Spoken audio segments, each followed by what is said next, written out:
মাংসটা রান্না করে নিই, তারপরে তোমাদের সঙ্গে দেখাচ্ছি কীভাবে আজকে মাংসটা রান্না করলাম। এখানটা আটাটা মেখে নিয়েছি, রুটি হবে, রুটি আর চিকেন কষা, হাত দিয়ে রুটি ভাজা। চলো মশলাটা কষাচ্ছি, মশলাটা কষিয়ে নিয়ে তারপরে কে কেমন করে মাংস রান্না করো কমেন্ট করে জানিও।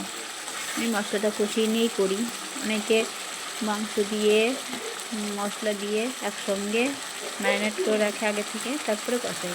দু রকমই করা যায়, আমি এটাই বেশিরভাগ করি।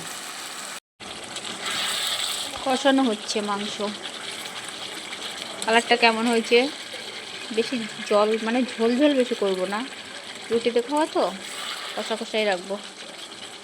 আমি ভালো রান্না করতে পারি না, কেমন হয়েছে একটু কমেন্ট করে জানিও। ও ওটা মাংস দেখো ধোয়া উঠছে কিরকম করে, কেমন করে ধোয়া উঠছে মাংস দিয়ে, গরম গরম মাংস না, এই জন্য এরকম ধোয়া উঠছে।